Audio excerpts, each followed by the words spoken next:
तो Feynman diagrams हमारा जो नेक्स्ट लेक्चर है फाइनमेंट डायग्राम्स का, फाइनमेंट डायग्राम्स पार्टिकल फिजिक्स में। तो इससे पहले जितने भी हम काम कर चुके हैं, हमने जो पार्टिकल फिजिक्स की हिस्ट्री पढ़ी है उसमें हमने पार्टिकल्स देखे कि कौन कौन से फंडामेंटल पार्टिकल्स हमारे पास मौजूद हैं टिल टुडे।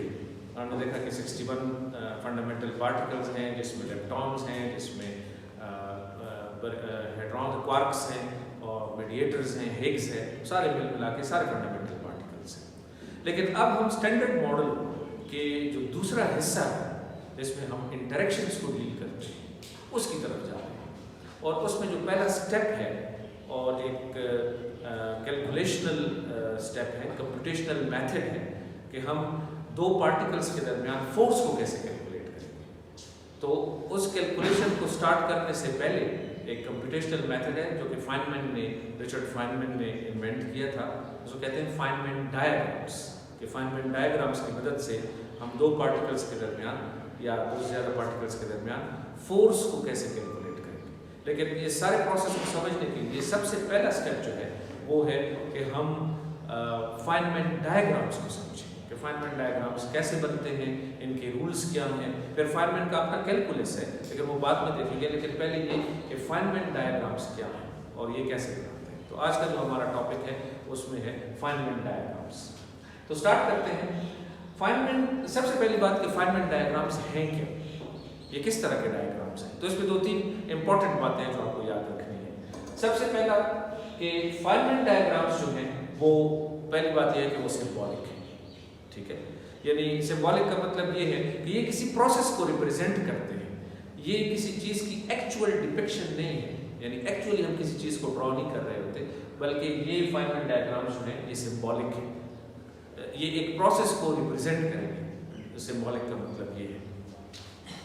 दूसरा ये है कि इस लेक्चर में हम जो डायग्राम्स हैं उसमें वर्टिकल डायरेक्शन को टाइम लेंगे, यानी टाइम जो फ्लो करेगा वो वर्टिकल डायरेक्शन में फ्लो करेगा। और स्पेस जो होगी वो स्पेस की बात करते हैं, लेकिन टाइम जो है वो वर्टिकल डायरेक्शन में होगा। यानी जब भी कोई प्रोसेस होगा हमारे पास, यानी जब भी दो पार्टिकल्स आपस में करीब आएंगे, आपस में डायरेक्ट करेंगे, एक दूसरे के ऊपर फोर्स लगाएंगे, तो वो जो प्रोसेस है उसमें जो हम टाइम लेंगे वो वर्टिकल डायरेक्शन में होगा। मिसाल के तौर पर आप ये एक फाइनमैन डायग्राम है, इसको हम बाद में डिटेल में समझेंगे कि इसमें ये लाइंस का क्या मतलब है और ये सारी चीज़ें हम देखेंगे।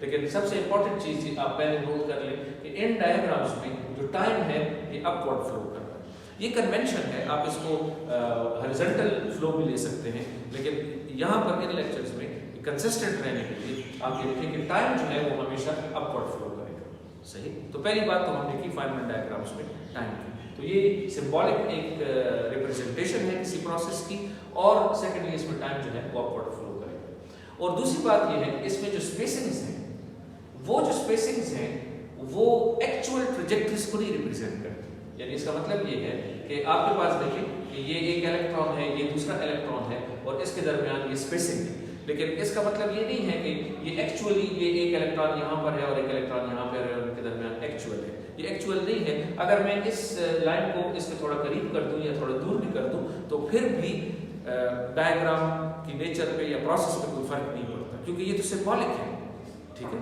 तो इसलिए एक्चुअल स्पेसिंग जो है उसका मतलब ट्रेजेक्टरीज नहीं है। यानी इसका ये मतलब नहीं कि इलेक्ट्रॉन वाकई यहाँ पर आया था या यहाँ से स्टार्ट लिया है और यहाँ पर पहुँचा है, इसका ये मतलब नहीं है।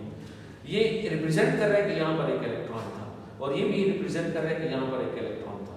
यानी कोई दो इलेक्ट्रॉन्स किसी जगह पर मौजूद थे, लेकिन इनका ये मतलब नहीं है कि वाकई ये इलेक्ट्रॉन यहाँ पर था और यहाँ पर था और इनके दरमियान ये लेट से कोई 5 सेंटीमीटर, इस तरह नहीं है। ये एक्चुअल सेपरेशन नहीं है, ये जस्ट शो कर रहा है कि यहाँ पर दो है, क्योंकि ये सिंबॉलिक इलेक्ट्रॉन्स, सिंबॉलिक डायग्राम्स हैं, सिंबॉलिक रिप्रेजेंटेशन है एक प्रोसेस की। तो Feynman diagrams basically symbolic representation है किसी प्रोसेस की। और यहाँ पर कन्वेंशनली हम टाइम को अपवर्ड ले रहे हैं, वर्टिकल डायरेक्शन में फ्लो कर रहे हैं, और स्पेसिंग्स जो हैं वो रियल स्पेसिंग्स नहीं है, ट्रेजेक्टरीज जो हैं वो रियल ट्रेजेक्टरीज नहीं है, ये जस्ट सिंबॉलिक रिप्रेजेंटेशंस हैं। और इसके बाद जो हर एक डायग्राम है वो एक पर्टिकुलर नंबर रिप्रेजेंट करता है और यही नंबर हम कैलकुलेट करेंगे। तो जब कोई प्रोसेस होगा तो यही याद रखें कि हर एक डायग्राम से एक नंबर कैलकुलेट होगा। कैसे कैलकुलेट होगा ये बात की बात है, लेकिन एक नंबर जरूर कैलकुलेट होगा वहां से।